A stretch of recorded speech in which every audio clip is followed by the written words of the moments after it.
সূরা হামিম আস-সাজদা এর 30 নম্বর আয়াতের মধ্যে বলেছেন, ইন্নাল্লাযীনা ক্বালু রাব্বুনাল্লাহু সুম্মা ইসতাকামু তাতানাজ্জালু আলাইহিমুল মালাইকা আল্লা তাখাফু ওয়া লা তাহজানু ওয়া আবশিরু বিল জান্নাতিল্লাতী কুনতুম তুআদুন।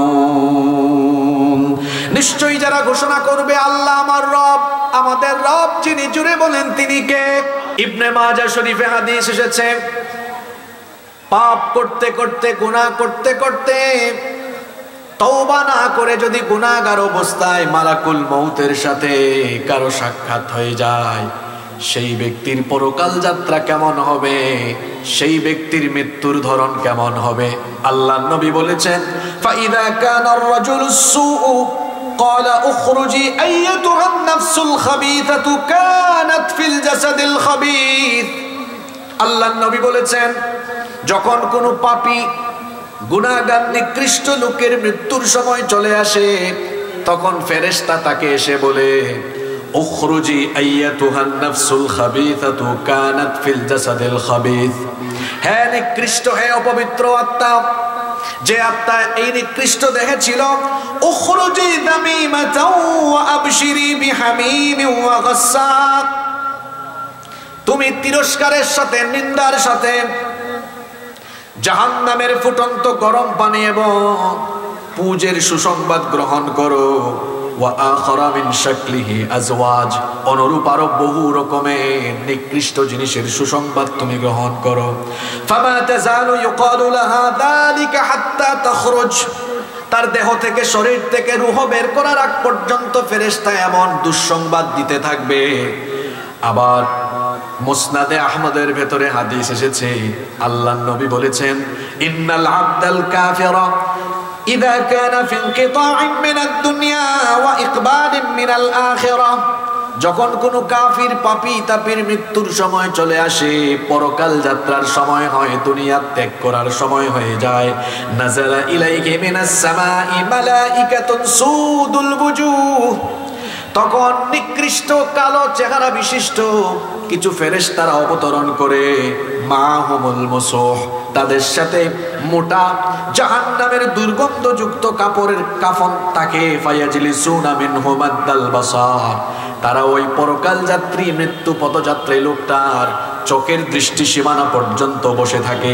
সুম্মা ইয়াজিউ মালাকুল মাউত, অতঃপর মালাকুল মাউত, মৃত্যুর ফেরেশতা আসেন, হাত্তা ইয়াজলিসা ইনদা রাসিহি, তারপরে ওই পরকাল যাত্রী লোকটার মাথার নিকটে বসেন, বসার পরে বলেন, ফায়াকুলু ইয়া আইয়াতুহান নাফসুল খাবীসা, হে অপবিত্র আত্মা, নিকৃষ্ট আত্মা, উখরুজি ইলা সাখাতিম মিনাল্লাহি ওয়া গাদাব, আল্লাহর অসন্তুষ্টি আর গজবের উদ্দেশ্যে বের হয়ে আসো।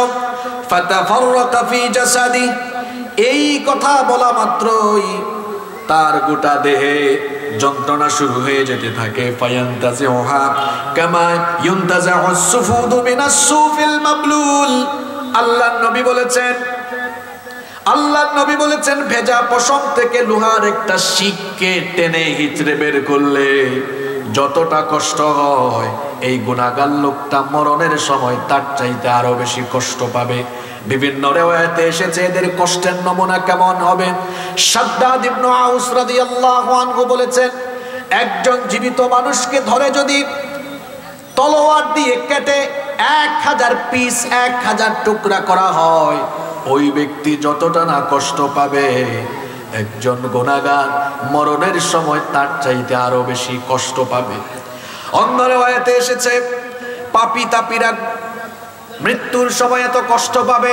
ও যুবক ভাইরা, নামাজ কেমনে ছাড়েন, মাদকের সাথে তথ্য প্রযুক্তির অপব্যবহার করে পর্নোগ্রাফিতে আসক্ত হয়ে কি করে গুনাহ করেন, এরকম গুনাহগার অবস্থায় যার মরণ হবে। অন্য রিওয়ায়াতে এসেছে, একজন জীবিত মানুষকে উত্তপ্ত কড়াইয়ের মধ্যে তেল ঢেলে সেখানে ফেলে দিলে সে যতটা না কষ্ট পাবে, ওই খারাপ লোকটা, গুনাহগার লোকটা মৃত্যুর সময় তার চাইতে আরো বেশি কষ্ট পেতে থাকবে। মৃত্যুর ফেরেশতা মালাকুল মউত তার দেহ থেকে রূহ টেনে বের করবে কেমনে? পা থেকে স্টার্ট করবে, যখনই চামড়ায় হাত দিবে রূহ গিয়ে চামড়ার নিচে লুকাবে, আর সাথে থাকা ফেরেশতারা এই লোকটাকে কষ্ট দিয়ে দিয়ে, পাপী লোকটাকে আযাব দিয়ে দিয়ে রূহটা কবজ করবে।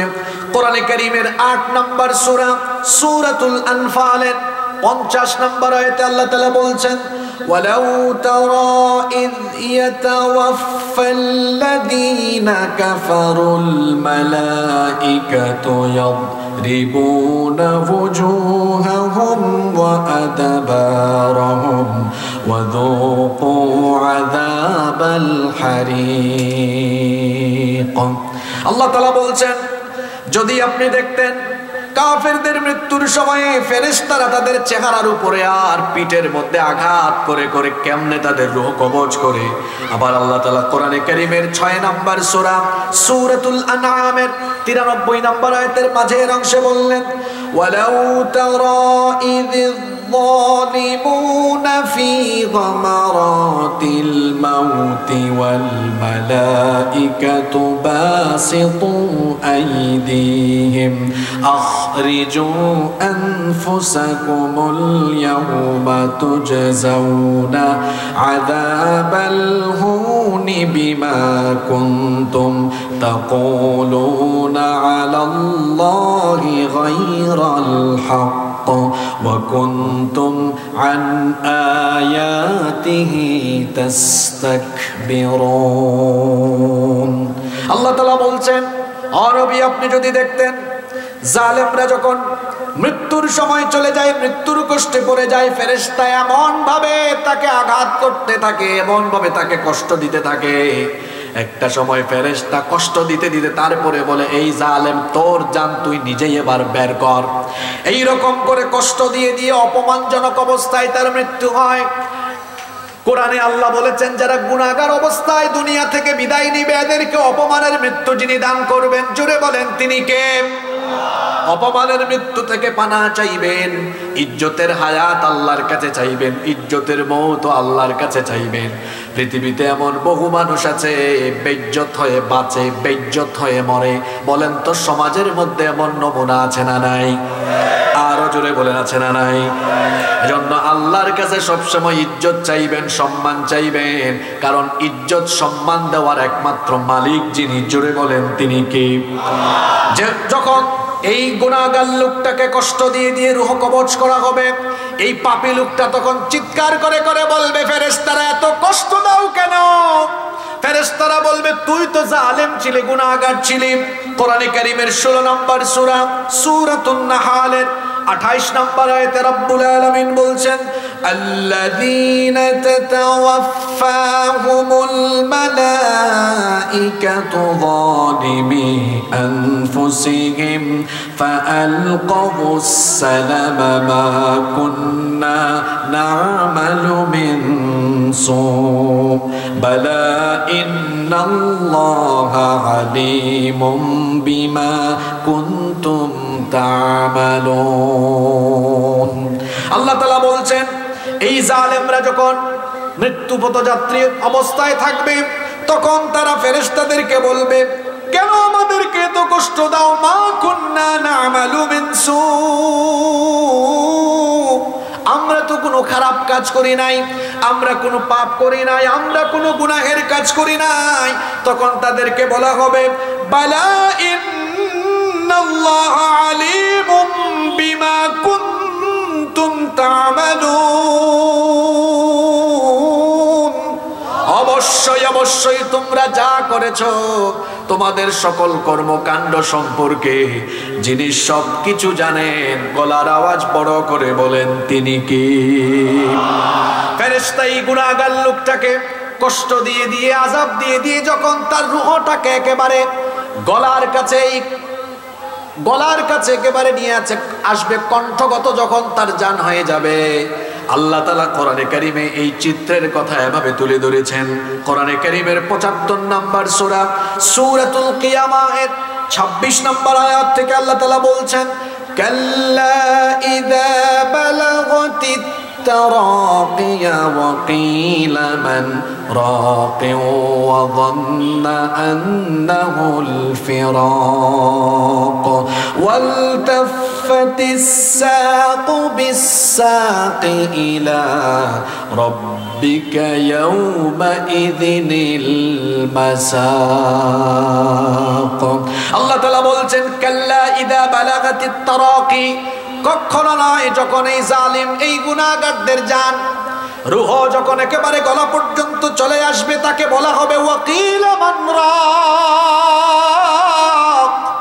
কে আছে ঝাড়ফুঁক করবে কে আছে আজ তোমাকে রক্ষা করবে কে আছে এমন যে আজকে তোমাকে বাঁচাবে ওয়াযন্না আন্নাহুল ফিরাক এই গুনাহগার লোকটা বুঝে ফেলবে আজ আমাকে কেউ রক্ষা করতে পারবে না সে নিজেই তখন মৃত্যুর জন্য প্রস্তুত হয়ে যাবে প্রস্তুতি নিয়ে কি করবে আল্লাহ পরের আয়াতে বলেছেন ওয়ালতাফাতিস সাকু বিসাক সে সঙ্গে সঙ্গে তার দু পায়ের গুছা ছেড়ে দিবে মৃত্যুর জন্য রেডি হয়ে যাবে আল্লাহ তাআলা বলছেন বান্দারে শোনো আজকে হলো সেই মুহূর্ত সেই সময় ইলা রাব্বিকা ইয়াউমাইদিনিল মাসাক আজকে তোমার রবের কাছে ফিরে আসার দিন মৃত্যুর ফেরেশতা এইভাবে করে গুনাহগার এই লোকটাকে কষ্ট দিয়ে দিয়ে আযাব দিয়ে দিয়ে যখন তার রূহ কবজ করে ফেলবে ফাইদা আখাযাহা আল্লাহর নবী বলেছেন হাদিসটি মুসনাদে আহমদে এসেছে ফাইদা আখাযাহা লাম ইয়াদউহা ফি ইয়াদিহি তারফাতান আইনিন হাত্তা ইয়াজআলুহা ফি তিলকাল মুসুহ আল্লাহর নবী বলেছেন চোখের দৃষ্টি ফেলতে যতটা দেরি হয় তার চাইতে আরো কম সময়ে ফেরেশতা এর রূহটাকে জাহান্নামের কাফনের মধ্যে মুড়ায় ফেলবে যখনই এই গুনাহগার লোকটা দেহ থেকে আত্মা বের হয়ে আসবে আর জাহান্নামের কাফনে সেটা পেঁচানো হবে দুনিয়ার সবচাইতে নিকৃষ্ট দুর্গন্ধ এই লোকটার রূহ থেকে তখন বের হতে থাকবে যখন জাহান্নামের ফেরেশতারা এই লোকটার রূহ নিয়ে আকাশের পানে রওনা করবে ফেরেশতারা বলবে কাকে নিয়ে যাও তার রূহ থেকে এত দুর্গন্ধ ছড়ায় কেন ফেরেশতারা পরিচয় করিয়ে দিবে হাদা ফুলান ইবনে ফুলান এটা অমুক ব্যক্তির ছেলে অমুক নিকৃষ্ট নামে পরিচয় করিয়ে দিবে আর ফেরেশতা বলে বেরাবে লোকটা বেনামাজি ছিল মদখোর ছিল জুয়াখোর ছিল সুদখোর ছিল মানুষের হক নষ্ট করত এই পাপ করত গুনাহ করত এই জন্য কঠিন অবস্থায় মৃত্যু হয়েছে তার রূহ থেকেও আজকে দুর্গন্ধ ছড়াচ্ছে ফেরেশতারা লানত দিতে থাকবে এইভাবে করে জাহান্নামের ফেরেশতারা তার রূহ নিয়ে যেতে যেতে যেতে যেতে যখন প্রথম আসমানের দরজার কাছে যাবে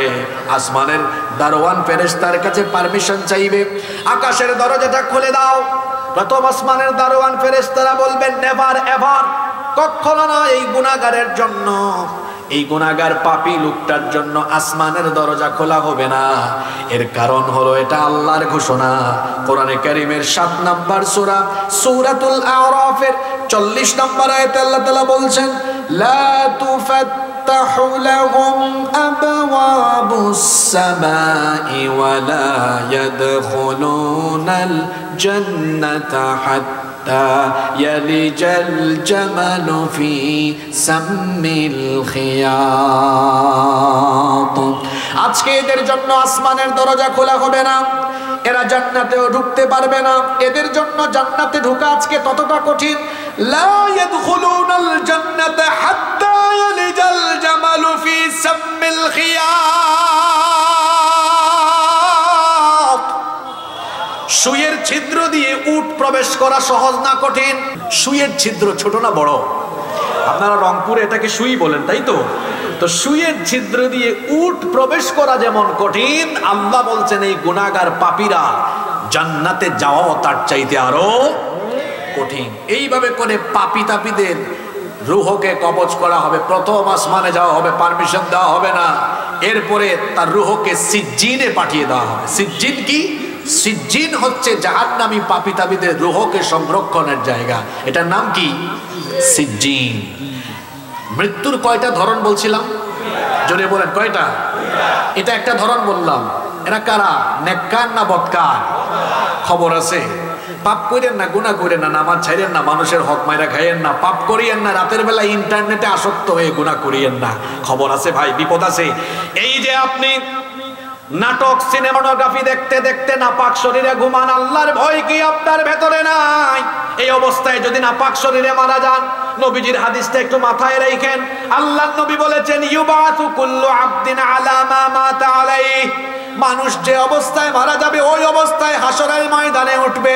নাপাক অবস্থায় মারা গেলে নাপাক অবস্থায় হাসরে উঠবে। তার হাসর হবে ঈমানদারদের সাথে না নাপাকের সাথে? খবরদার আমার যুবক ভাইয়েরা, নাপাকিতে শয়তানের ওয়াসওয়াসায় পড়ে কোন গুনাহের কাজে লিপ্ত হবেন না। আল্লাহ সবাইকে শয়তানের ওয়াসওয়াসা থেকে হেফাজত করেন, বলেন আমিন। মৃত্যুর 2 নাম্বার ধরনটা হলো উত্তম ধরন, উৎকৃষ্ট ধরন, সর্বোত্তম ধরন। অর্থাৎ যাদের পরকাল যাত্রা হবে সুন্দর, অসাধারণ, চমৎকার।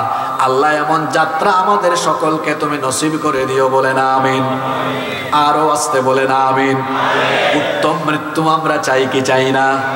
সবাই চাই কি চাই না? এবার আসেন, উত্তম মৃত্যু কাদের হবে? সুন্দর মউত কাদের হবে? সুন্দর মউত কেবলমাত্র তাদের হবে যারা ঈমান এবং নেক আমলের উপরে অবিচল থাকে। তাদেরকে সুন্দর মউত যিনি নসিব করে দিবেন তিনি কে? শর্ত হলো ঈমান আর আমলের উপরে টিকে থাকা। আচ্ছা বলেন তো, আমরা যে যুগে বাস করছি এই যুগে ঈমান টিকায় রাখা সহজ না কঠিন? এত কঠিন। আল্লাহর নবী বলেছেন কিয়ামতের আগে নাই। ঈমান টিকিয়ে রাখা এত কঠিন হবে, জ্বলন্ত কয়লার উপরে দাঁড়িয়ে থাকা যতটা না কঠিন হবে, ঈমানের উপরে টিকে থাকা তার চাইতে আরো ভয়াবহ কঠিন হবে। অবস্থা এমন হবে, সকালবেলা কোনো মানুষ মুমিন থাকলেও আখিরি জামানার শেষ জামানার ফিতনায় পড়ে সন্ধ্যার আগে কাফির হয়ে যাবে। রাতের বেলা সন্ধ্যাবেলা ঈমান থাকবে, কিন্তু রাতের বেলা শয়তানি ফিতনায় লিপ্ত হয়ে সকালের আগে ঈমান হারা হয়ে যাবে। আজকে বলেন তো, ঈমান বিধ্বংসী সেই জাহিলি যুগের আধুনিক জাহিলি যুগের আধুনিক ফিতনা আমাদের সামনে পিছনে চতুর্দিকে এখন কম না বেশি? কিছুই লাগবে না আজকে আপনার ঈমান ধ্বংস করার জন্য। আপনার পকেটে থাকা মোবাইলটাই এনাফ, যথেষ্ট। এত সাংঘাতিক উপাদান এটা। যদি আপনি একটু এটার অপব্যবহার আরম্ভ করেন, চরিত্র নিকৃষ্ট হয়ে যাবে। নিচে নামতে নামতে লোকটা শয়তানেরও নিচের ক্যাটাগরিতে চলে যেতে পারে।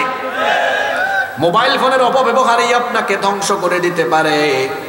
আবার এই শেষ জামানায় যারা ঈমানকে বাঁচাবে, এদের আবার আলাদা করে মর্যাদা যিনি দান করবেন, গলার আওয়াজ বড় করে সবাই বলেন তিনি কে? নেক আমলের উপরে, ঈমান আর নেক আমলের উপরে থাকবে কারা? ঈমান আর নেক আমলের উপরে থাকবে যারা, উত্তম সর্বোত্তম মউত পেয়ে যাবে তারা। আর কেবলমাত্র সর্বোত্তম মউত তাদের নসিব হবে যাদেরকে আল্লাহ নেক আমলের তৌফিক দিবেন। বলেন তো, তৌফিক দেওয়ার মালিক যিনি, তিনি কে? এজন্য তিরমিজি শরীফে হাদিস এসেছে, আল্লাহর নবী বলেছেন, ইদা আরাদাল্লাহু বিআবদিন খায়রান ইস্তামালাহু। যখন আল্লাহ তাআলা কোনো বান্দার কল্যাণ চান, তখন আল্লাহ তাকে কল্যাণের যোগ্য করে তোলেন। সাহাবীরা জিজ্ঞেস করলেন, কাইফা ইস্তামিলুহু ইয়া রাসূলুল্লাহ? আমরা বলি সাল্লাল্লাহু আলাইহি ওয়াসাল্লাম, ওগো আল্লাহর রাসূল, কি করে আল্লাহ তাআলা কোনো বান্দাকে কল্যাণের যোগ্য বানান, কল্যাণের জন্য কোয়ালিফাইড বানান? আল্লাহ রাসূল জবাব দিলেন, ইউওয়াফিকুহু লিআমালিন সালিহিন ক্বাবলাল মাউত। আল্লাহ যখন কোনো বান্দাকে কল্যাণের যোগ্য করে বানাতে চান, আল্লাহ তাআলা ওই ব্যক্তিকে তার মরণের আগ পর্যন্ত নেক আমল করার তৌফিক দান করে দেন। হাদিসটা কি বুঝতে পেরেছেন? আমি আবার রিপিট করি, কারণ খুব গুরুত্বপূর্ণ কথা এটা। আল্লাহ যার কল্যাণ চান, আল্লাহ তাকে মরার আগ পর্যন্ত আল্লাহ নিজের দয়ায় তাকে নেক আমলের তৌফিক দান করে দেন। আল্লাহ আমাদেরকে তুমি তাদের কাতারে শামিল করে দাও। এটা কেমন একটা উদাহরণ দেই, বুঝবেন। শোনেন, একটু বুঝার চেষ্টা করেন। একটা ছোট্ট সন্তান, তার বয়স 3 বা 4 বছর। শুনতেছেন আপনারা? 3 বা 4 বছর বয়স একটা বাচ্চা। এই বাচ্চাটা পুকুরে চলে যাচ্ছে, পুকুরে পড়ে যাবে, তাকে না আটকালে না ধরলে পুকুরে নেমে যাবে। আচ্ছা বলেন তো, এই বাচ্চাটাকে এভাবে দেখলে তার মা বাবা তাকিয়ে থাকবে নাকি ধরে আনবে? ধরে আনবে না? ধরে আনবে। কারণ এই বাচ্চার প্রতি তার মা বাবার অন্তরে দয়া আছে না নাই? এখন বলেন তো, মা বাবার দয়া বেশি না আল্লাহর দয়া বেশি? আল্লাহর দয়া কত বেশি?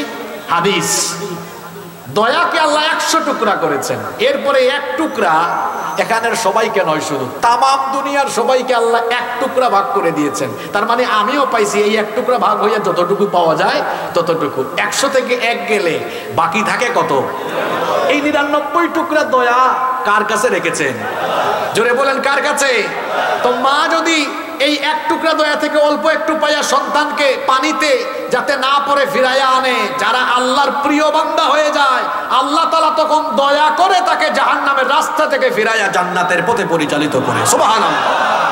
এটা কাদের জন্য হয়? যারা আল্লাহকে ভয় করে। আল্লাহ তুমি আমাদেরকে তাদের কাতারে নিয়ে যাও, বলেন আমিন। সেই সকল ইমানদাররা যারা ইমানের উপর আর নেক আমলের উপর অবিচল থাকতে থাকতে, নেক আমল করতে করতে, নামাজ আদায় করতে করতে, দান সদকা করতে করতে, নেকির কাজ করতে করতে, ইসলামী আন্দোলন করতে করতে, ভালো কাজ করতে করতে হঠাৎ করে একদিন মালাকুল মউত তার সামনে চলে আসলেন। এই লোকটার মৃত্যুর ধরন কেমন হয়, তার পরকাল যাত্রা কেমন হয় শুনেন এবার। মুসনাদে আহমদের সেই হাদিস, আল্লাহর নবী তার ব্যাপারে বলেছেন, ইন্নাল আবদাল মুমিন ইযা কানা ফি কিতাইম মিনাদ দুনিয়া ওয়া ইকবালিম মিনাল আখিরাহ, যখন কোন মুমিন ইমানদার ব্যক্তির মৃত্যুর সময় চলে আসে, দুনিয়া থেকে চলে যাওয়ার আর আখিরাতকে ইস্তেকবাল করার সময় চলে আসে, নাযালা ইলাইহি মিনাস সামাই মালাইকাতুম বিদুল ওয়ুজুহ, তখন আসমান, তখন জান্নাত থেকে একদল সুসজ্জিত সুন্দর চেহারার ফেরেশতা আগমন করেন। এদের সৌন্দর্য কেমন আল্লাহর নবী বলেছেন, কাআন্না ওয়ুজুহাহুম আশ-শামস, তাদের চেহারার সৌন্দর্য এমন, তাদের সৌন্দর্যের কাছে সূর্যের আলো কিছুই না। আল্লাহু আকবার। এই রকমের ফেরেশতারা এই নেককার লোকটার কাছে আগমন করবে। তাদের সাথে কি থাকবে? আল্লাহর নবী বলেছেন, মাআহুম কাফানুম মিন আকফানিল জান্নাহ, তাদের সাথে থাকবে জান্নাতের কাফনের কাফর, ওয়া হানুতুম মিন হানুতিল জান্নাহ, আর তাদের সাথে থাকবে জান্নাতের সুগন্ধি, জান্নাতের পারফিউম, হাত্তা ইয়াজলিসু মিনহু মাদ্দাল বাসার, এরা এসে ওই নেককার লোকটার চোখের দৃষ্টিসীমানার সামনে বসবে। সুম্মা ইয়াজিউ মালাকুল মাউত, এরপরে মালাকুল মউত মৃত্যুর ফেরেশতা আসবেন, হাত্তা ইয়াজলিসা ইনদা রাসিহি, মালাকুল মউত এসে এবার এই নেককার লোকটার মাথার কাছে বসবেন। আসার পরে ধমকাবেন না, তিরস্কার করবেন না, আসার পরে সুন্দর করে একটা সালাম তাকে দিবেন। সুবহানাল্লাহ কইতে মন চাইল না। ফেরেশতা কি দেয়? এটা কোথায় আছে শোনেন, কুরআনুল কারীমের 16 নম্বর সূরা সূরাতুন নাহলের 32 নম্বর আয়াতে রব্বুল আলামিন বলছেন, আল্লাযীনা তাতাওয়াফাহুমুল মালাইকাতু তাইয়্যিবিনা ইয়াকুলুনা সালামুন আলাইকুম উদখুলুল জান্নাতা বিমা কুনতুম তা'মালুন। পবিত্র থেকে থেকে, নেকির উপর থেকে থেকে যাদের মৃত্যুর সময় চলে আসে, ইয়াকুলুনা, ফেরেশতারা এদেরকে বলে, সালামুন আলাইকুম উদখুলুল জান্নাতা বিমা কুনতুম তা'মালুন। ফেরেশতা বলে, তোমাদের উপর সালাম, অভিবাদন, তোমাদের উপর আল্লাহর রহমত আর শান্তি নাজিল হোক। মালাকুল মউত এসে সালাম দেয়। সালাম দেওয়ার পরে বলে, আপনার জন্য সুসংবাদ, বলে, আইয়াতুহান নাফসুত তাইয়্যিবা, হে পবিত্র উৎকৃষ্ট আত্মা, উখরুজি ইলা মাগফিরাতিম মিনাল্লাহি ওয়া রিদওয়ান, আল্লাহর ক্ষমা সন্তুষ্টির উদ্দেশ্যে বের হয়ে আসো। ফাতাখরুজু তাসিলু কামা তাসিলুল কাতরাতু মিন ফিস সিকাব, তখন এই নেককার লোকটার শরীর থেকে, দেহ থেকে আত্মা রূহকে এত সহজ করে বের করে না হবে। আল্লাহর নবী এত চমৎকার, এত সুন্দর উদাহরণ দিয়েছেন, কলসি থেকে পানি ঢাললে পানি যেমন সহজে বের হয়ে আসে, এই নেককার লোকটার দেহ থেকে এই রকম সহজে প্রাণ বের হয়ে আসবে। ফেরেশতারা সুসংবাদ দিবে, গুড নিউজ দিবে। গুড নিউজটা কেমন হবে? আল্লাহ তাআলা কোরআনে কারীমের 41 নম্বর সূরা, সূরা হামিম আস-সাজদা এর 30 নম্বর আয়াতের মধ্যে বলেছেন, ইন্নাল্লাযীনা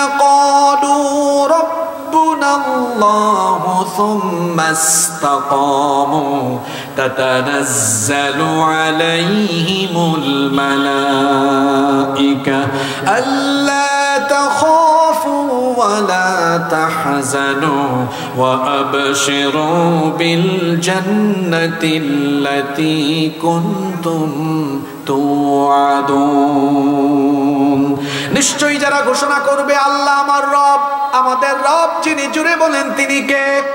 ফেরেশতারা যখন এই লোকটার রূহ কবজ করবে তখন ফেরেশতারা বলবে আল্লাহর বান্দা আল্লাহ তাখাফু ওয়া লা তাহজানু ওয়া আবশিরু বিল জান্নাতিল্লাতী কুনতুম তুআদুন।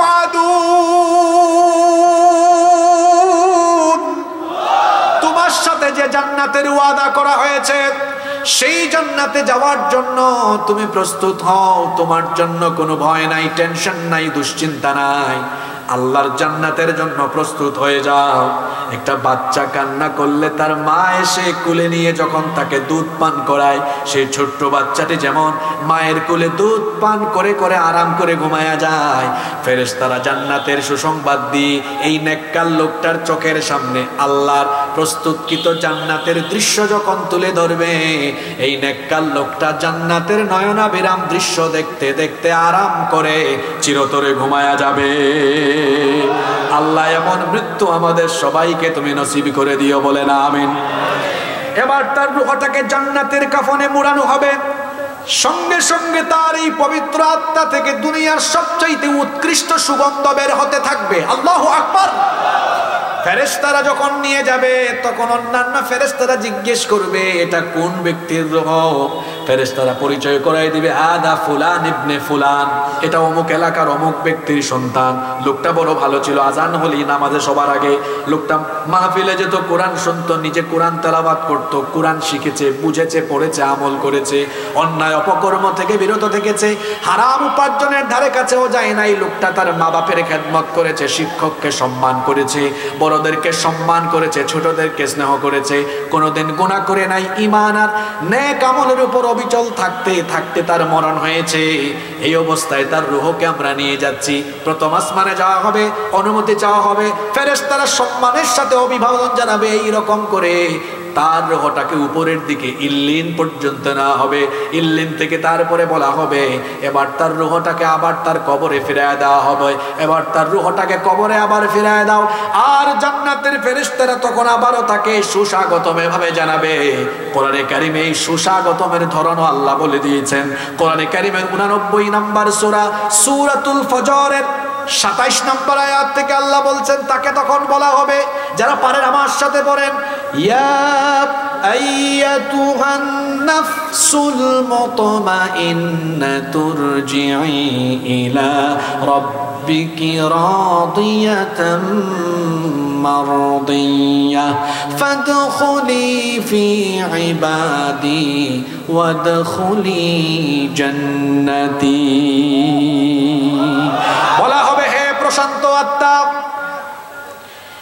ইরজিই ইলা রাব্বিকি রাদিয়াতাম মারদিয়া, তোমার রবের সন্তুষ্টির উদ্দেশ্যে তুমি আসো, ফিরে আসো। ফাদখুলি ফি ইবাদি, আমার নেককার বান্দাদের কাতারে শামিল হও। ওয়াদখুলি জান্নাতি, আমার তৈরি করা জান্নাতের বাসিন্দা হয়ে যাও। গরব সেই জান্নাতি বান্দাদের কাতারে দয়া করে আমাদের সবাইকে সেদিন শামিল করে দিও। আরো আসতে বলে না আমিন। এইরকম ভালো মৃত্যু আমরা চাই কি চাই না? কষ্ট হচ্ছে আপনাদের? আমি কিন্তু মাঝখানে চলে আসছি আলোচনা, প্রথম পয়েন্ট শেষ করছি। দেয়ার আর টু টাইপস অফ ডেথ। মৃত্যুর কয়টা ধরন আছে? নিকৃষ্ট আর আমরা উৎকৃষ্ট মরণ চাই কি চাই না? এবার আমি মাত্র 7টা পয়েন্ট সংক্ষেপে বলবো। এই উৎকৃষ্ট মৃত্যুর আবার 7টা আলামত আছে। কয়টা আলামত আছে? জোরে বলেন কয়টা? আসেন তো সেই আলামত গুলা কি? এবার দেখবেন সমাজের বাস্তবতার সাথে ওয়াজ মিলবে। ঘুমায় গেছেন নাকি? উৎকৃষ্ট মৃত্যুর 1 নাম্বার আলামত হলো এই লোকটাকে আল্লাহ মৃত্যুর আগে দুনিয়াতে বেশি বেশি বালা মুসিবত দিয়ে পরীক্ষা করবেন। উৎকৃষ্ট মৃত্যু মানে শুধু এই না যে এই লোকটার কষ্ট, দুঃখ, দুর্দশা, রোগ বালাই কিছুই থাকবে না, আরামে থাকবে, আরামে চলে যাবে, বিষয়টা এমন নয়। উৎকৃষ্ট মৌত পাওয়ার জন্য এই মৌতের আগে মুসিবত, বালা মুসিবতের জীবন থাকতে পারে, রোগ সুখ আসতে পারে, কঠিন নির্যাতন আসতে পারে, ফাঁসি আসতে পারে আল্লাহর তরফ থেকে। উৎকৃষ্ট মৃত্যুর প্রধান নমুনা হলো মৃত্যুর আগে তার জীবনকে আল্লাহ বালা মুসিবত দিয়ে ভরপুর করে দিবেন। আর দুনিয়া সিজনুল লিল মুমিন ওয়া জান্নাতুল লিল কাফির। এই দুনিয়া হলো মুমিনের জেলখানা, আর কাফিরের জন্য এটা কি? কথা বুঝতেছেন না?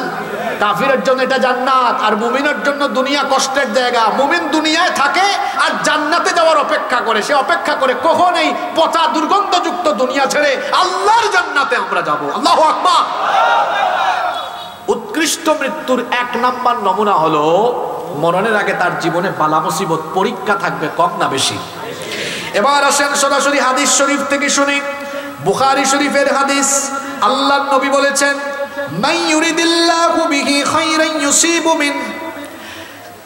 আল্লাহ যে ব্যক্তির কল্যাণ চান সেই ব্যক্তির জীবনে মুসিবত, পরীক্ষা, বালা মুসিবত, দুঃখ দুর্দশা, কষ্ট দেন বেশি। তার মানে আল্লাহ যাকে ভালোবাসেন যত বেশি তাকে পরীক্ষা করেন তত। অনেক মানুষ বলে এই লোকটারে জেলখানা এত বছর ঢুকায় রাখছে, এই লোকটারে ফাঁসি দিছে, মনে হয় তলে তলে কিছু করছে। আপনি উল্টা বুঝছেন। আল্লাহ যাকে বেশি পছন্দ করেন তার জীবনে আল্লাহ বেশি বেশি মুসিবত দেন না কম দেন? জোরে বলেন, কম না বেশি? আমাদের জীবনে এরকম মুসিবত আসতে পারে, ভালো মৃত্যুর নিদর্শন হিসাবে আসতে পারে। আপনারা এই জন্য প্রস্তুত আছেন না নাই? হ্যাঁ, এখন সুসময়। এই সুসময় যে সব সময় থাকবে এটা নাও হতে পারে। হতে পারে কঠিন সময় আসবে, রক্ত দেওয়া লাগতে পারে, জীবন দেওয়া লাগতে পারে, ইমানি পরীক্ষায় অবতীর্ণ হওয়া লাগতে পারে। কিন্তু একজন মুমিন সে কখনো ঈমানকে বিসর্জন দিবে না। প্রয়োজনে সে তার জীবনকে হাসি মুখে আল্লাহর রাস্তায় অকাতরে বিলিয়ে দিবে, তাও সে কখনো কোনো জালিমের সাথে অন্যায়ের আপোষ করবে না। আল্লাহ এই জাতের ঈমান আমাদেরকে দান করে দাও। ভালো মৃত্যুর এক নাম্বার নমুনা, মুসিবত আসবে কিন্তু আমরা হাসি মুখে বরণ করে নিব। সুবহানাল্লাহ পড়বেন না? আল্লাহর নবীকে একবার প্রশ্ন করা হলো, এই হাদিসটা এসেছে তিরমিজি শরীফে। নবীজিকে জিজ্ঞেস করা হলো, প্রশ্ন করা হলো, আইয়ুন নাসি আশাদ্দু বালাআন, সবচাইতে বেশি ইমানি পরীক্ষা কাদের কাছ থেকে না হয়েছে? সবচেয়ে বেশি কঠিন পরীক্ষা কারা দিয়েছেন? আল্লাহর নবী তখন বললেন, আল আম্বিয়া। সবচাইতে বেশি ইমানের পরীক্ষা দিয়েছেন আমরা না নবীরা? আপনি কি পরীক্ষা দিয়েছেন? কয়েকদিন জেলে থাকছেন, আয়না করে থাকছেন। আর নবীদের পরীক্ষাটা কেমন ছিল শোনেন। জাতির পিতা তো আগুনের পরীক্ষায় অবতীর্ণ হয়েছেন। জাতির পিতাকে অনেকে আছে জোর করে জাতির ঘাড়ে জাতির পিতা চাপিয়ে দিতে চায়। জোর করে জাতির ঘাড়ে জাতির পিতা চাপিয়ে দেওয়া যায় না। জাতির পিতা ইব্রাহিম আলাইহিস সালামকে বানিয়েছেন কে? মহিলার মতো আওয়াজ দিলেন কেন? জাতির পিতা ইব্রাহিম আলাইহিস সালামকে বানিয়েছেন কে? মিল্লাতা আবিকুম ইব্রাহিম হুয়া সাম্মাকুমুল মুসলিমিন। তোমাদের মিল্লাতের পিতা হলেন ইব্রাহিম। ইব্রাহিম আলাইহিস সালাম আগুনের পরীক্ষা দিয়েছেন। আমার নবী তো তায়েফে দান্দান মুবারক শহীদ করেছেন, উহুদের ময়দানে। উহুদে দান্দান শহীদ করেছেন, তায়েফের ময়দানে নিজের শরীরের রক্ত ঢেলে দিয়েছেন। সবচাইতে বেশি ঈমানের পরীক্ষা দিয়েছেন আমরা না উম্মত না নবীরা? জোরে বলেন কারা? আল্লাহর নবীকে প্রশ্ন করা হলো, সবচেয়ে বেশি ঈমানি পরীক্ষা দিয়েছেন কারা? আল্লাহর নবী বললেন, আম্বিয়া ওয়া আলাইহিমুস সালাম, নবীরা সবচেয়ে বেশি পরীক্ষা দিয়েছেন। বলা হলো এরপরে কারা? নবীজি বললেন, সুম্মাল আমসালু বিল আমসাল, সুম্মাল আমসালু ফাল আমসাল। অতঃপর মর্যাদার দিক থেকে তার পরবর্তীগণ, তারপরে তার পরবর্তীগণ। আর পরীক্ষার ধরনটা কেমন হয়, ক্লাসিফিকেশনটা কেমন হয়? আল্লাহর নবী বললেন, ফায়ুবতালার রাজুলু আলা হাসাবি দীনি। যার দিনদারিতা যত বেশি তার পরীক্ষার মাত্রা তত। তার মানে ঈমান যার যত শক্ত, ঈমান যার যত কঠিন তার পরীক্ষার মাত্রা তত কঠিন। এই জন্য দেখবেন যারা অন্যায়ের সাথে আপোষ করে না, ঈমানের উপরে টিকে থাকে, এদের উপরে কঠিন নির্যাতন নিপীড়ন নেমে আসে। কিন্তু যতই নিপীড়ন আসুক না কেন আমরা কখনো মাথা নোয়াবো না, কারণ আমরা কেবলমাত্র মাথা নোয়াই একজনের কাছে। জোরে বলেন তিনি কি? ভালো মৃত্যুর প্রধান লক্ষণ হলো এই ভালো মৃত্যুটা আসার আগে জীবনের রোগ বালাই দুঃখ দুর্দশা নির্যাতন নিপীড়ন বালা মুসিবত বিপদ আপদ দিয়ে আমাদেরকে পরীক্ষা করবেন কে? এরকম পরীক্ষা আমাদের জীবনে আসলে পরীক্ষার জন্য প্রস্তুত আমরা আছি না নাই? ভালো মৃত্যুর 2 নাম্বার নমুনা হলো, উত্তম মৃত্যুর 2 নাম্বার নমুনা হলো মৃত্যুর সময় কপাল হালকা ঘেমে যায়। তিরমিজি, নাসাই, মুসনাদে আহমদ বিখ্যাত হাদিসের 3 গ্রন্থে একযোগে এই হাদিসটি বর্ণিত হয়েছে। আল্লাহর নবী বলেছেন, আল মুমিনু ইয়ামুতু বিআরাকিল জাবিন, মুমিন ব্যক্তি কপালের মধ্যে মৃদু হালকা ঘাম নিয়ে মৃত্যুবরণ করে। এই ঘটনাটা আপনারাও জানেন। আমার নবী মরণের আগে, আমার নবী মৃত্যুর আগে প্রচন্ড রকম ঘামাচ্ছিলেন। তিনি তখন বলেন, আয়েশা গো, একটু পানির পাত্রে হালকা পানি নিয়ে আসো, আমার গায়ে প্রচন্ড জ্বর এসেছে। আল্লাহর নবী তখন পানির পাত্রে হাত ভিজিয়ে কপালটা মুছতেছিলেন। আল্লাহর নবীর কপাল ঘেমেছিল। এরকম বহু সাহাবীরাও আছেন মৃত্যুর সময় যাদের কপাল ঘেমেছিল। আল্লাহর নবী এটাকে বলেছেন এটা ভালো মৃত্যুর সাইন, ভালো মৃত্যুর নিদর্শন। ভালো মৃত্যু, উত্তম মৃত্যুর নিদর্শন হলো সেই মৃত্যু পদযাত্রী ব্যক্তি মরণের সময় হালকা মৃদু ঘাম নিয়ে মৃত্যুবরণ করে। সুবহানাল্লাহ। 3 নাম্বার ভালো মৃত্যুর 3 নাম্বার নমুনা হলো, আল্লাহর নবী বলেছেন ভালো মৃত্যুর আরেকটা নমুনা হলো মৃত্যুটা হতে পারে জুমার রাতে বা জুমার দিনে। আল্লাহর নবী বলেছেন, মা মিন মুসলিমিন ইয়ামুতু ইয়াওমাল জুমআতি আও লাইলাতাল জুমআতি ইল্লা ওয়াকাহুল্লাহু ফিতনাতাল কবর। তিরমিজি শরীফের হাদিস। আল্লাহর নবী বলেছেন, যে ব্যক্তি জুমার রাতে অথবা জুমার দিনে মারা যাবে তাকে কবরের ফিতনা থেকে যিনি বাঁচিয়ে দিবেন তিনি কি? তবে আবার ভুল বুঝিয়েন না, জুমার রাতে তো অনেক বেঈমানেরও মৃত্যু হয়। জুমার রাতে তো, জুমার দিনে তো অনেক বেঈমানের মৃত্যু হয়, হয় না? তাই বলে কি সে জান্নাতি? না। এই জুমার রাতে জুমার দিনে মারা গেলে জান্নাত পাওয়ার শর্ত হলো ঈমানের উপর থেকে ঈমান নিয়ে মারা যাওয়া। শর্তটা কি? ঈমান নিয়ে মারা যাওয়া। আমার আপনার ঈমান তো সকাল বিকাল চলে যায়, এমন এমন কাজ কারবার করি আমরা। নাম্বার 4, কষ্ট হচ্ছে আপনাদের? ভালো মৃত্যুর 4 নাম্বার নিদর্শন হলো শহীদি মৃত্যু, শাহাদাতের মৃত্যু। আর সবচাইতে শ্রেষ্ঠ মৃত্যু হলো শাহাদাতের মৃত্যু। আপনি যদি রোগে মারা যান, অসুখে বিসুখে মারা যান, রাস্তায় আপনি যদি অসুখে বিসুখে মারা যান, অথবা যে কোনো ভাবে যদি আপনি স্বাভাবিকভাবে মারা যাচ্ছেন, তো বলেন তো আপনি হাসরের ময়দানে তার বিচার হবে কি হবে না? আরো জোরে বলেন, হবে কি হবে না? হিসাব হবে কি হবে না? কিন্তু একমাত্র মৌত, একমাত্র মৌত, একমাত্র মৌত হলো শাহাদাতের মৌত, যে মৌতের পরে কোনো হিসাবও হয় না, বিচারও হয় না। শহীদদেরকে আল্লাহ তাআলা বিনা হিসাবে বিনা বিচারে জান্নাত দান করে দেন। হিসাবও নাই, বিচারও। আচ্ছা, এইরকম মৃত্যু আপনারা চান কি চান না?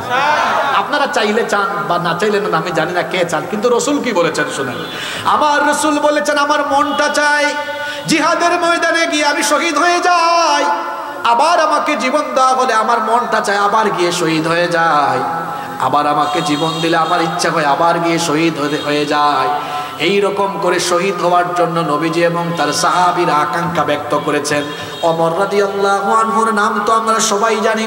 ওমর ইবনুল খাত্তাব রাদিয়াল্লাহু আনহু কত সুন্দর দোয়া করতেন শুনেন।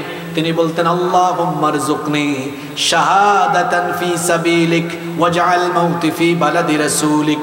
হে আল্লাহ, তুমি আমাকে, তুমি এই ওমরকে রাসূলের শহরে মৃত্যু দিও, আর অবশ্যই অবশ্যই মৃত্যুর সময় শাহাদাতের মৃত্যু নসিব করে দিও। তার দোয়া আল্লাহ কবুল করেছেন, তিনি শহীদ হয়ে দুনিয়া থেকে গিয়েছেন। সুবহানাল্লাহ। সাহাবীরা শহীদ হওয়ার জন্য পাগল পারা ছিলেন। এই জন্য অনেক সাহাবীর কাহিনী আমরা জানি, যারা বাসর করে নতুন বউয়ের সাথে প্রেম রোমান্স না করেই শহীদ হয়েছেন। আল্লাহু আকবার। আর আমাদের যুবকেরা কেমন, বসকে বলে, বস আমাকে কিন্তু আগামী 1 মাসের ছুটি দিতে হবে। কেন? নতুন বিয়ে করছি, বউয়ের সাথে তো বহু জিনিস আছে, আমার বহু জায়গায় ঘুরতে যাইতে হবে, বহু ফাংশন আছে। কি ঠিক আছে না কথা? আর রাসূলের এমন বহু সাহাবী আছেন। হানজালা রাদিয়াল্লাহু আনহুর কাহিনী তো আপনারা জানেন। শুধু হানজালা রাদিয়াল্লাহু আনহু নয়, ওই যে মুতার যুদ্ধের আরেকজন সাহাবী ছিলেন আব্দুল্লাহ বিন রাওয়াহা, তিনিও বিয়ে করে বউয়ের সাথে বাসর করেন নাই। যুদ্ধের ডাক এসেছে, নতুন বউ ফেলে রেখে জিহাদের ময়দানে গিয়ে শহীদ হয়ে আল্লাহর জন্য জীবন বিলিয়ে দিয়েছেন। আল্লাহু আকবার। যুবক তরুণ ভাইয়েরা, এই বাংলাদেশে কোরআনের রাজ প্রতিষ্ঠার জন্য এরকম মুহূর্ত আসতে পারে। রক্ত জীবনের দরকার হতে পারে, শাহাদাতের দরকার হতে পারে। যদি রক্ত জীবনের শাহাদাতের দরকার হয়, আল্লাহর রাহে জীবনকে কুরবান করে দিতে কারা কারা রাজি আছেন? আল্লাহরে হাত দেখা।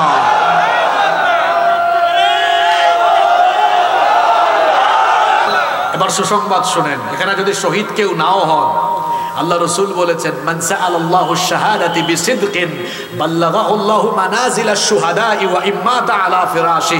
আল্লাহ রাসূল বলেছেন, দিলে যদি সত্যি সত্যি যদি শাহাদাতের আকাঙ্ক্ষা, আশা থাকে, এই লোকটা যদি শহীদ নাও হয়, দিলের মধ্যে আশা থাকার কারণে মরার পরে আল্লাহ বলবেন, এই লোকটাকে শহীদ হিসাবে মর্যাদা লিখে রাখো। সুবহানাল্লাহ। হাত যারা তুলছেন মন থেকে তুলছেন তো? আমি তো আমার দুয়ায় সব সময় বলি, শেষে সব সময় বলি, আল্লাহ শাহাদাতের মউত দিও, কারণ এই মউত তো শ্রেষ্ঠ মউত, হিসাবও নাই, বিচারও। শাহাদাতের মউত উত্তম মৃত্যুর একটা নমুনা, আর শাহাদাতের মউত হলো শ্রেষ্ঠ মউত। শাহাদাতের মাধ্যমে যারা মৃত্যুবরণ করে তাদেরকে মৃত বলতে আল্লাহ নিষেধ করেছেন, এবং তাদের ব্যাপারে আল্লাহ কোরআনে কারীমের 3 নম্বর সূরা আলে ইমরানের 169 নম্বর আয়াত থেকে বললেন, ওয়ালা তাহসাবান্নাল্লাযীনা কুতিলু ফী সাবিলিল্লাহি আমওয়াতাম বাল আহইয়াউন ইনদা রাব্বিহিম ইউরযাকুন। আর যারা আল্লাহর পথে জীবন বিলিয়ে দেয় তাদেরকে তোমরা খবরদার মৃত বলো না, বরং তারা হলো জীবিত, কিন্তু তোমরা এটা বুঝতে পারো না। এরা হলো জীবিত, এবং এদেরকে যিনি রিজিক দান করেন, গলার আওয়াজ বড় করে বলেন, তিনি কে? তাহলে উত্তম মৃত্যুর 4 নম্বর নমুনা হলো শহীদি মৃত্যু। তবে আল্লাহর রাস্তায় জিহাদের মাঠে গিয়ে শহীদ না হয়েও এমন কিছু মৃত্যু আছে যেই অবস্থায় মারা গেলে শহীদি মৌতের মর্যাদা পাওয়া যায়। এইরকম কিছু মৌত আছে, সেগুলো কি? আবু দাউদ শরীফের হাদিস, মুয়াত্তা মালিকের মধ্যে ওই হাদিসটি এসেছে। আল্লাহ রাসূল বলেছেন, আল মাতউনু শহীদ, মহামারীতে আক্রান্ত হয়ে যারা মারা যায় তারাও শহীদের মর্যাদা পাবে। ওয়াল গরিকু শহীদ, আবার যারা পানিতে ডুবে মারা যায় তাদেরকেও শাহাদাতের মর্যাদা দিবেন কে? ওয়া সাহিবু যাতিল জানবি শহীদ, পক্ষাঘাতে যারা মারা যায় তারাও শহীদ। ওয়াল মাবতুনু শহীদ, আবার পেটের পীড়ায় যারা মারা যায় তারাও শহীদ। ওয়া সাহিবুল হারিকি শহীদ, আগুনে পুড়ে দগ্ধ হয়ে যারা মারা যায় তাদেরকেও শাহাদাতের মর্যাদা দেন কে? ওয়াল্লাযী ইয়ামুতু তাহতাল হাদামি শহীদ, আবার যারা বিল্ডিং এর চাপায় পড়ে প্রাচীর ধসে মারা যায় তারাও শহীদ। ওয়াল মারআতু তামুতু বিজুমইন শহীদ, বাচ্চা জন্ম দিতে গিয়ে যে মহিলা মারা যায় ওই মহিলাকেও শহীদ বলেছেন মুহাম্মদ, আমরা বলি সাল্লাল্লাহু।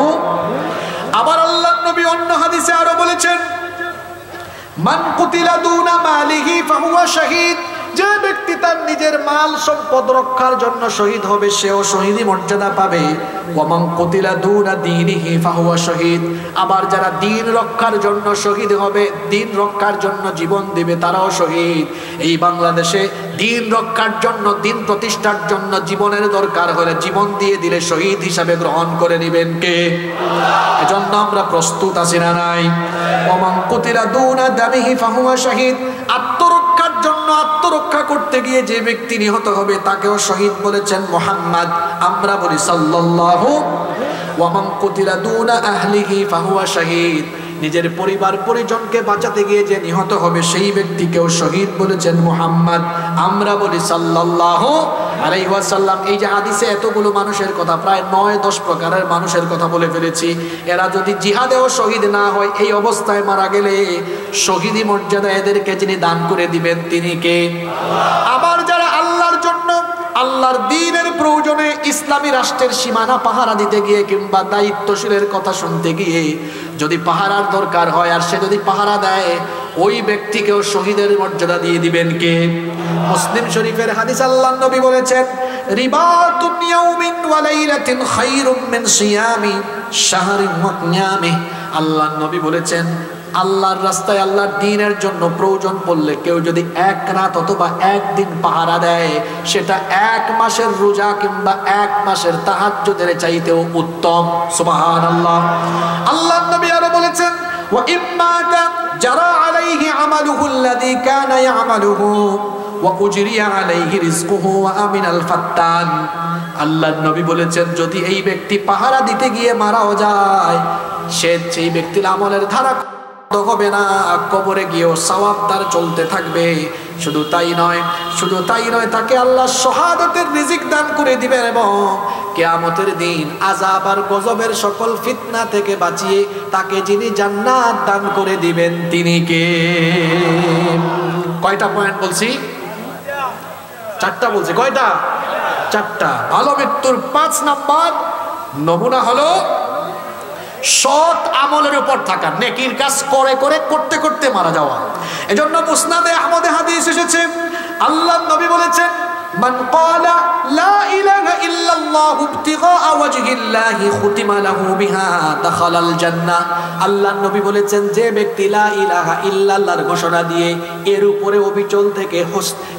অবিচল থেকে যার হুসনে খিতাম হয়, যার জীবন শেষ হয়, তাকে জান্নাত দিবেন কে? আবার শুনেন, ও বেনামাজি ভাইরা, নামাজ আর ছাইরেন না, কথাটা শুনেন। ওয়ামান সাল্লা সালাতান ইবতিগা ওয়াজহিল্লাহ খুতিমা লাহু বিহা দাখালাল জান্নাহ। আল্লাহর নবী বলেছেন, যে ব্যক্তি আল্লাহর সন্তুষ্টির জন্য নামাজ আদায় করে আর নামাজি হয়ে মৃত্যুর সময় আসে নামাজি হয়ে যে ব্যক্তি দুনিয়া থেকে যায়, ওই ব্যক্তিকেও যিনি জান্নাত দিয়ে দিবেন তিনি কে? ও আমার যুবক ভাই, যে ঈমান আপনাকে ঘর থেকে বের করে মসজিদে আনতে পারে না, এই দুর্বল ঈমান আপনাকে জান্নাতের ধারে কাছেও নিতে। রাত 1টা পর্যন্ত ওয়াজ শুনে গিয়েছে, ফজরের নামাজে হাজির হয় নাই, তার এই ওয়াজ শোনার কোনো ফায়দাই নাই। ওয়াজ হলো নফল, নামাজ হলো ফরজ। ওয়াজ আগে না নামাজ আগে? রাগ কইরেন না, এখানে বহু আল্লাহর কুতুব আছে এশার নামাজ পড়ে নাই, কিন্তু ওয়াজ শুনতেছে এখনো পর্যন্ত। আবার ঠিকও বলছে, কেমন ভদ্র মানুষ। খবরদার খবরদার খবরদার, নামাজ ছাড়বেন না। মহিলা প্যান্ডেলে যে মা বোনেরা আছেন, খবরদার আমার বোনেরা, নামাজ ছাড়বেন না। একজন মুমিনের প্রধান ডিউটি, প্রথম দায়িত্ব হলো নামাজ। আল্লাহ আমাদেরকে নামাজি বানিয়ে দাও। এরপরে আল্লাহর নবী বলেছেন, ওয়ামান সামা ইয়াওমান ইবতিগা ওয়াজহিল্লাহি খুতিমা লাহু বিহা দাখালাল জান্নাহ। আল্লাহর নবী বলেছেন, যে ব্যক্তি আল্লাহর সন্তুষ্টির জন্য রোজা রাখে আর এই রকম অবস্থায় তার মৃত্যু হয়, তাকেও জান্নাত দিয়ে দিবেন কে? ওয়ামান তাসাদদাকা বিসাদাকাতিন ইবতিগা ওয়াজহিল্লাহ খুতিমা লাহু বিহা দাখালাল জান্নাহ। আর যে ব্যক্তি আল্লাহর সন্তুষ্টির জন্য দান সদকা করে, আমি এখানে আলোচনা আরম্ভ করার আগে দেখলাম অনেকেই দান করেছেন, খুব ভালো। আজকের এই দান সদকা যারা করেছেন, এই রকম মরণ পর্যন্ত যারা দান সদকা করতেই থাকবেন, দানশীল হয়ে যারা মারা যাবে, আল্লাহ বলেছেন তাদের জন্য আমার জান্নাতের দরজা খুলে যাবে। তাহলে ভালো মৃত্যুর আরেকটা নমুনা হলো, মরণের আগ পর্যন্তই ওই লোকটা শুধু নেক আমল, ভালো আমল করতেই থাকে। আল্লাহ এদের কাতারে আমাদের সবাইকে শামিল করে দাও। কষ্ট হচ্ছে মনে হয় আপনাদের, তাই না? নাম্বার 6 নাম্বার ভালো মৃত্যুর 6 নাম্বার নমুনা হলো হজের সফরে মৃত্যু হতে পারে। হজের সফরেও যদি কারো মৃত্যু হয়, এটাকে ভালো মৃত্যুর নিদর্শন বলেছেন মুহাম্মদ সাল্লাল্লাহু। আবার কেউ হজে বা উমরায় গিয়া তাই বলে নিজে নিজে ঢুস খাইয়া পড়ে যাইয়েন না, যে ওয়াজে শুনছি হুজুর বলছে হজের সফরে আসলেই মারা গেলে জান্নাত আছে, তার মানে আত্মহত্যা করতে বলা হয়নি। আপনি গিয়েছেন, ওখানেই মউত নসিব হয়েছে। এরকম যদি হয়, বুখারী এবং মুসলিম শরীফের হাদিসের বর্ণনাকারী সাহাবী হচ্ছেন আব্দুল্লাহ ইবনে আব্বাস রাদিয়াল্লাহু আনহুমা। তিনি বলেছেন, ক্বালা বাইনামা রাজুলুন ওয়াকিফুন বিআরাফা। আরাফার ময়দানে আমরা এমন এক ব্যক্তির কাছে ছিলাম, ইদ ওয়াকা আন রাহিলাতিহি ফাওয়াকাসাতহু। ওই ব্যক্তি তার বাহন থেকে হঠাৎ করে পড়ে গেল, এরপরে তার ঘাড় মটকে সেই ব্যক্তি সেখানেই মারা গেল। এমত অবস্থায় আল্লাহর নবী এই লোকটার ব্যাপারে বললেন, ইগসিলুহু বিমাইন ওয়া সিদরিন। লোকটাকে পানি, বড়ই পাতার গরম পানি দিয়ে গোসল দাও। ওয়া কাফিনুহু ফি সাওবাইন। তার জন্য আলাদা কাফনের কাপড় আনিও না। শুনেন, হজ অবস্থায় মারা গেলে আলাদা করে কাফনের কাপড় লাগানো হয় না, পরিধান করানো হয় না। নবীজি বলেছেন তার যে ইহরামের 2 টুকরা কাপড় আছে, ইহরামের 2 টুকরা কাপড় দিয়ে কাফন লাগাইয়া দাও। ওয়ালা তুহান্নিতুহু ওয়ালা তুখাম্মিরু রাসাহু, আর কোন সুগন্ধি লাগায়ও না এবং তার মাথাটাকে ঢেকেও দিও না। বলেন তো আমাদের এলাকায় কোনো মানুষ মারা গেলে মাথাটা আমরা পেঁচাইয়া দেই কি দেই না? কিন্তু নবীজি বলেছেন এই লোকটা হজের সফরে মারা গিয়েছে, আলাদা কাফনের কাফন লাগিও না, তার ইহরামের 2 টুকরা কাপড় দিয়ে, ইহরামের 2 টুকরা কাপড় দিয়ে তার কাফনের ব্যবস্থা করো, মাথা ঢাকবা না।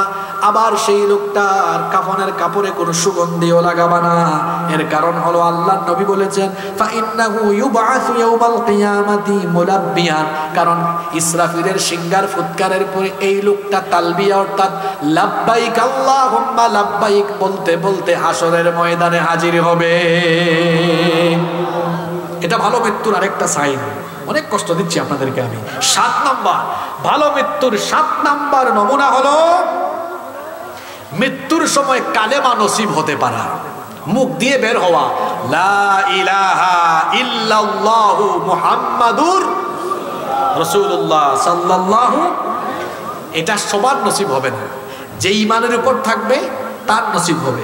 আল্লাহর নবী বলেছেন মান কানা আখিরু কালামিহি লা ইলাহা ইল্লাল্লাহু দাখালাল জান্নাহ, যেই ব্যক্তির আখেরি কালেমা হবে তাওহীদের কালেমা, সেই ব্যক্তির ঠিকানা গন্তব্য হবে জান্নাত। জান্নাত পাওয়ার জন্য শেষ অবস্থা, জান্নাত পাওয়ার পরে একেবারে শেষ অবস্থা হতে হবে এমন ঈমানের উপর অবিচল থাকা, ঈমানের উপর টিকে থাকা। অবস্থা যদি এমন হয় যে সারা জীবন ঈমানের উপর ছিল, মরার সময় বেঈমান, জান্নাতে যেতে পারবে না, যাবে জাহান্নামে। কিন্তু কোন লোক যদি সারা জীবন গুনাহ করার পরেও মরণের আগে ঈমানটা নিয়ে যেতে পারে, তাকে মাফ করে দিয়ে দিবেন কে? আমরা প্রথমে কি বললাম? মৃত্যুর 2 প্রকার। পরে কি বললাম? ভালো মৃত্যুর 7টা সাইন, নিদর্শন। এবার আমার শেষ পয়েন্ট। এখন আপনাদের কাছে আমার প্রশ্ন, আপনারা সবাই এই ভালো মৃত্যু, উত্তম মৃত্যু চান কি চান না? আসলেই সবাই চান? এবার ভালো মৃত্যুর 6টা আমল বলবো খুব সংক্ষেপে। আপনারা 10 মিনিট সময় দিতে পারবেন তো আমাকে? এই 6টা কিন্তু মুখস্থ করে যাওয়া লাগবে। আজকে কি মহিলারা মাহফিলে আছেন নাকি? মা বোনরাও মুখস্থ করবেন। ভালো মৃত্যু নসিব হওয়ার কয়টা আমল? 6টা আমল। 1 নাম্বার আমল হলো সালাত, নামাজ সহ সকল নেক আমলের উপরে দৃঢ়ভাবে অবিচল থাকা। আজান করেছে, যত গুরুত্বপূর্ণ কাজ থাকুক, আমি ব্যবসায়ী, জলছত্র হারা গেছে, ধন, এরপরে কি বলে রংপুরে দোকান আছে, আজান হয়েছে, কাজ বন্ধ, আগে নামাজ। আমি খেতে গিয়েছি, জমিনে গিয়েছি, হাল চাষ করছি, ফসলের মাঠে কাজ করছি, আজান হয়েছে, কাজ বন্ধ, আগে নামাজ। ওই যে 10 মিনিট আগে একটা হাদিস পড়ছিলাম, নামাজ, রোজা, দান, সদকা, অর্থাৎ নেকামল করতে করতে মালাকুল মউত হাজির হলে এরকম নেকামল করে যারা দুনিয়া থেকে যায়, এই ভালো মৃত্যুর মাধ্যমে তাদের জন্য জান্নাতের দরজা ওপেন হয়ে যায়। তাহলে কথা দেন আজকে থেকে আর নামাজ ছাড়বেন না। রাজি আছেন? কারা কারা রাজি নাই দেখি হাত তুলেন। মাশাআল্লাহ। ওই একজন চাচা হাত তুলছেন। চাচা জীবাণু আসছে, কেউ একটু বাদাম খাওয়ান চাচারে। একটু কামড়া কামড়ি করলে, চাপাচুপি করলে ঘুম যাইতে পারে, একটু বাদাম বা মটর দেন। বাকিরা ঠিক আছেন আলহামদুলিল্লাহ। নামাজ আর ছাড়বো না, এই ওয়াদা কি আল্লাহর সাথে করা যায়? দেখি কারা কারা রাজি আছেন, আল্লাহরে দেখান একটু। মাশাআল্লাহ, হাত নামান, আল্লাহ কবুল করে। তাইলে ভালো মৃত্যু পাওয়ার 1 নাম্বার আমল নামাজ সহ কোনো নেক আমল ছাড়া যাবে না ইনশাআল্লাহ। 2, এটা খুব গুরুত্বপূর্ণ আমল। ভালো মৃত্যুর 2 নাম্বার আমল হলো সব সময় ওযু অবস্থায় থাকা। কি অবস্থায় থাকা? বড় বড় বুজুর্গ ব্যক্তিরা, আমরা আমাদের অনেক উস্তাদ, অনেক পীর মাশায়েখদের সোহবতে যখন যাই, দেখি আল্লাহর বান্দা ওযু ছাড়া কখনোই থাকে না। জিজ্ঞেস করি আপনি সবসময় ওযু অবস্থায় থাকেন কেন?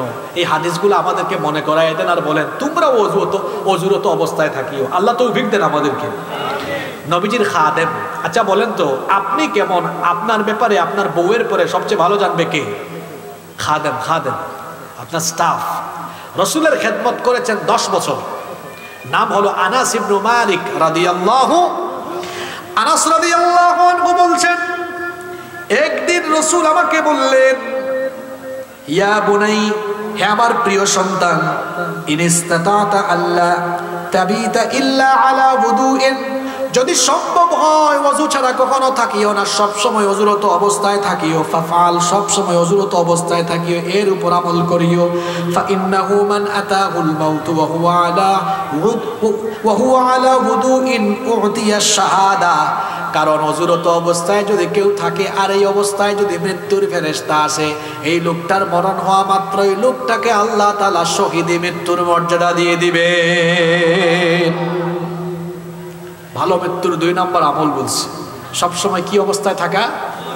ওযু করলে লাভ আছে না নাই? শোনেন তাইলে আল্লাহর নবীর হাদিস। যখন আমরা ওযু করি যখন মুখে আমরা পানি নিয়ে কুলি করি, কুলি করার সঙ্গে সঙ্গে মুখের সগীরা গুনাহগুলো ওযুর পানির সাথে ঝরে পড়ে যায়। যখন মুখের মধ্যে পানি দেই, মুখমণ্ডল গড়িয়ে যখন পানি পড়ে, মুখের সগীরা চোখের সগীরা গুনাহগুলো ঝরে ঝরে পড়তে থাকে। যখন 2 হাত ধৌত করি, পানি বেয়ে পড়ে পানির সাথে 2 হাতের সগীরা গুনাহ ঝরে পড়তে থাকে। যখন 2 পা ধৌত করি, পানি গড়িয়ে পড়ার সাথে সাথে 2 পায়ের সগীরা গুনাহ ঝরে ঝরে পড়তে থাকে। গুনাহ থেকে বাঁচার একটা অন্যতম আমল এবং ভালো মৃত্যু পাওয়ার একটা অন্যতম আমল হলো সবসময় ওযুরত অবস্থায় থাকা। আল্লাহ তৌফিক দান করেন। 3 নাম্বার ভালো মৃত্যু পাওয়ার 3 নাম্বার আমল হলো মহান আল্লাহকে ভয় করে জীবন যাপন করা। কাকে ভয় করা? এদের ভালো মৃত্যু হবে। আল্লাহর ভয় বলতে আপনি কি বুঝেন? আমাদের চারপাশে গুনাহ কম না বেশি? আল্লাহর ভয়ের ব্যাপারে ছোট্ট একটা উদাহরণ দিয়ে দিই। আপনাদের এলাকায় কি বাইম মাছ পাওয়া যায়? খালে বিলে বাইম মাছ? রংপুরে আপনারা এটাকে কি বলেন? বাইম মাছই বলেন। মাশাআল্লাহ। তো বাইম মাছ এটা থাকে কোথায়? কোথায় থাকে? কাদার ভিতরে। কিন্তু এটাকে যখন বের করে মাছ রাখার পাত্রকে আপনারা কি বলেন?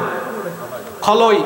তা আমরার সিলেটি হলোর লগে তো আপনার মিল আছে। আমরার ভাষা তো বড় সাংঘাতিক ভাষা, গেলে আপনি কোনটাও বুঝতে নাই। আপনি রংপুর থেকে সিলেট গেলে আপনারে হইবা বাইসা মায়ুকা বই যাওকা খাউকা যাওকা, কিছুই বুঝবেন না আপনি। কি সাংঘাতিক ভাষা।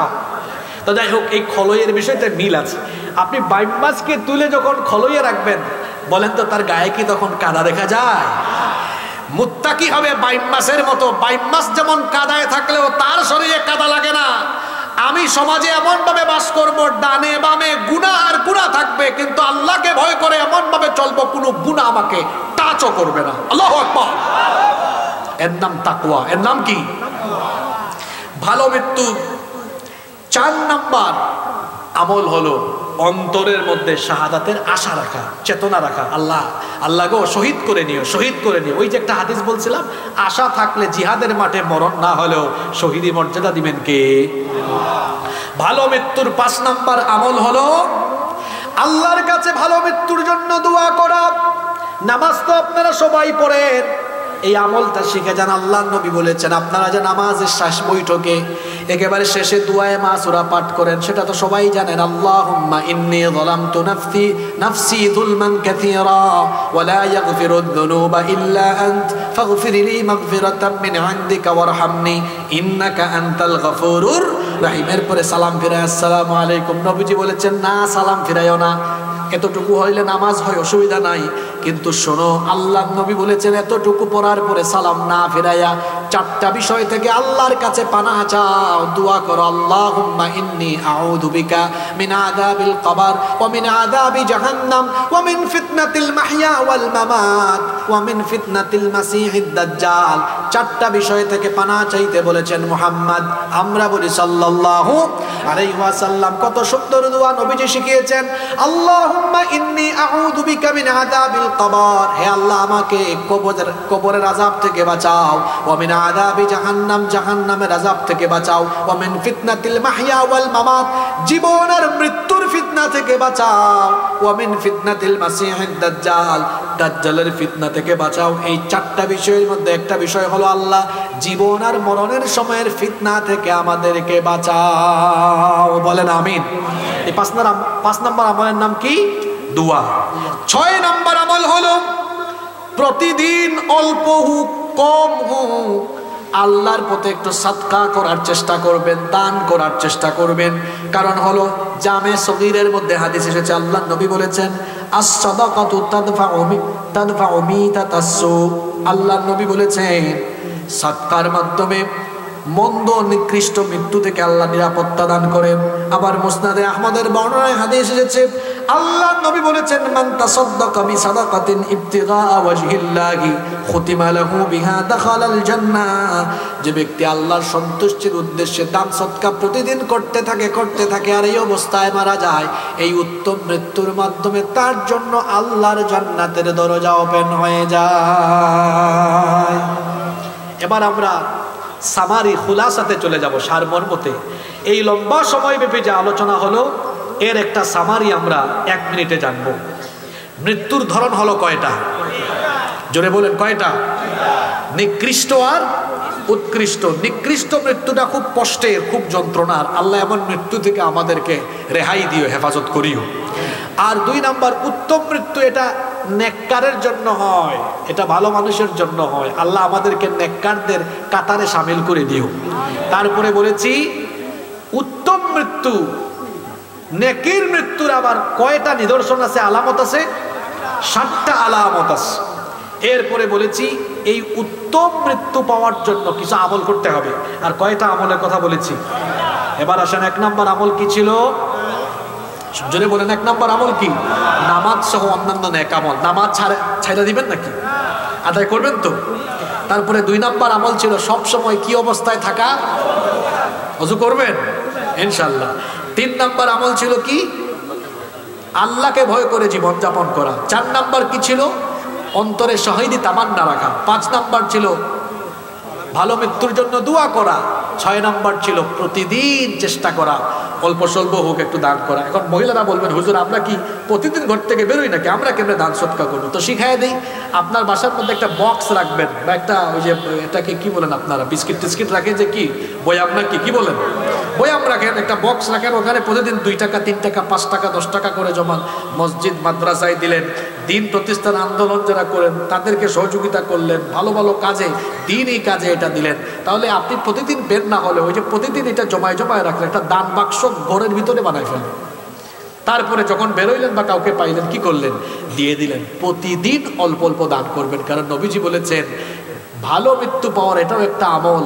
ওই যে হাদিসটা বললাম একটু আগে, যারা প্রতিদিন দান করতে থাকে এদেরকে আল্লাহ দয়া করে ভালো মৃত্যু উপহার দিয়ে দিবেন। যতগুলো কথা আজকে বলেছি, অনেক কষ্ট দিয়েছি আপনাদেরকে, 12টা 40 বাজাই ফেলছি। লম্বা সময় আপনারা থেকেছেন, আমি কৃতজ্ঞ আপনাদের প্রতি। এত ভালো মানুষ সব এলাকায় পাওয়া যায় না। গতকাল আমি এক জায়গায় গিয়েছিলাম, বুঝছেন, ফুটানি মার্কা কিছু ছেলে ফেলে আসছে, নেতাদের সাথে বাইক ট্যাগ চালায় হুম করে আইসা তারপর চলে গেছে। হ্যাঁ, কিন্তু রিয়েল শ্রোতারা বসা ছিল। আজকে দেখতেছি যারা দাঁড়ায় আছে হেরাও দাঁড়ায় আছে, যারা বসে আছে তারা বসে আছে। আল্লাহ তুমি তোমার এই বান্দাদেরকে উত্তম জাযা দান করে দিও।